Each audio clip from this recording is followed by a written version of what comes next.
Malaysia Day, the day that people from Sabah, Sarawak and the Peninsula get together in one tight group hug and celebrate our love for the beautiful country called Malaysia. But this is not always the case though. For Sabah, one of the reasons for not always enjoying our little group hug is an initiative known as Project IC.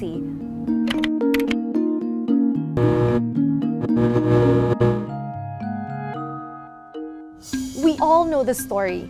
In 1963, the government of Malaya invited Sabah, Sarawak, and Singapore to come together and form Malaysia. The agreement was that all parties would be equal partners in this new nation. There's also language that acknowledges each partner's unique cultural heritage, from having no official state religion to personal choice over their official language.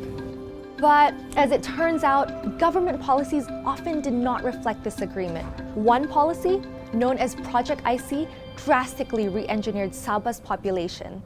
From the 60s to early 2000s, Sabah's population grew by 300%. When compared with other states, the anomaly is unmissable.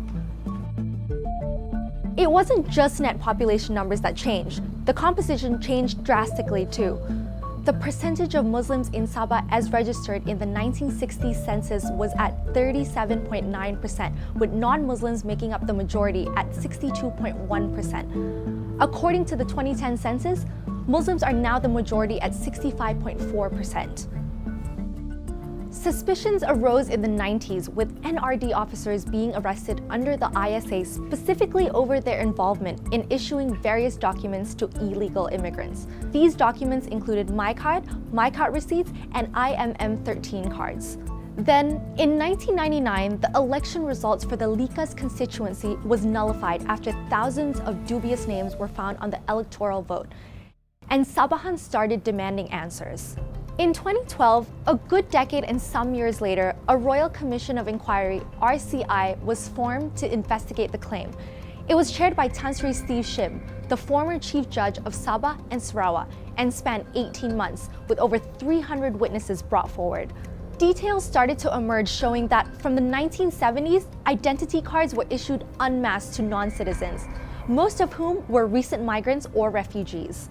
In 2013, the RCI came to a conclusion. It was found that Project IC was more likely than not to have happened, to some extent validating that there was a population engineering program that had taken place.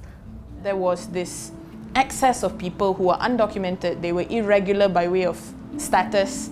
They probably didn't have any visa. Most probably came into the country illicitly. And so they came to Sabah because, first of all, there's a huge cultural proximity. People who lived in Mindanao, for example, they share very strong cultural ties with people who are living in the east coast of Sabah. There's a lot of political stability compared to what was going on in Mindanao in the 1970s. There was a sort of historical belief that the east coast of Sabah belonged to them. Project IC happened in a space where they utilized the people that were already there. They didn't necessarily invite more people in. The RCI concluded that Project IC was the work of rogue NRD officers out for extra income.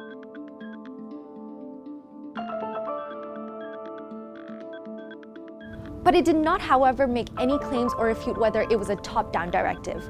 The report did not set out to find guilty parties. Resultantly, no legal actions have been taken against any complicitors. While the inquiry did not mention any political motivations behind Project IC, the political party that benefited most from this changed demographic was clearly UMNO. They joined the Sabahan political fray in 1994, campaigning in what was essentially a re-engineered demographic. They subsequently won their first ever election in Sabah after some defection from the opposition party. For the first 3 decades of its rule, Sabah politics was very unstable. Almost every 10 years you had a new government. And also in the 1980s, Parti Bersatu Sabah took power. And the federal government didn't like it because they saw Parti Bersatu Sabah as a Christian government. The main point of Project IC was to make Sabah a Muslim majority state. And therefore, in terms of the voting pattern, in terms of the seats in Sabah, after Project IC was implemented, the only outcome for any Sabah state government would be a Muslim majority government because the Muslim community had the largest number of seats in Sabah. Another reason for suspicion is the change in Sabah's census categories. This started in 1980, combining all indigenous ethnic groups and Malays under one category called Pribumi. In this peer-reviewed study, the author observed how census data had been manipulated to cover up for the process of documentary citizenship for the benefit of UMNO. Rogue NRD officers do not have the power to manipulate census categories. The census has always been conducted independently by the Department of Statistics.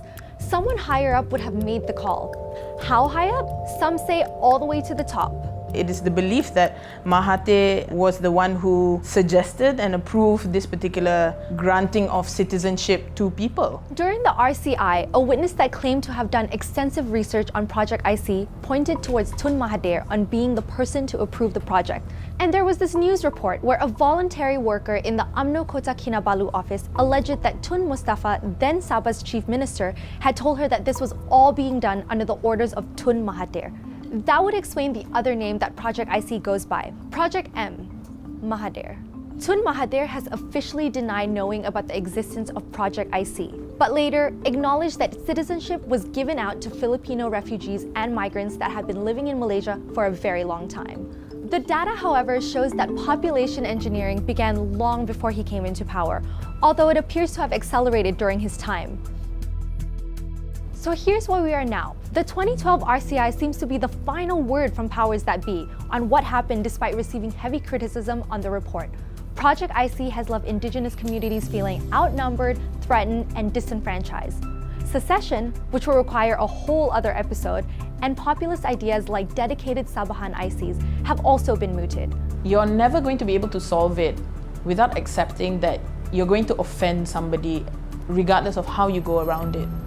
Because there's no happy or easy way to deal with the Sabah issue. The problem is the Sabah Project IC issue and the irregular migrant issue has been left alone for so long that it's sort of like it's weaved itself into a Sabah narrative that's so difficult to separate. The entire region of Borneo is a microcosm in itself, and before modern borders, migration across states were commonplace. The usual template of identity does not work in this situation. So in our annual group hug, let's not forget that our siblings have valid complaints about the power disparity that has only grown since that very first group hug.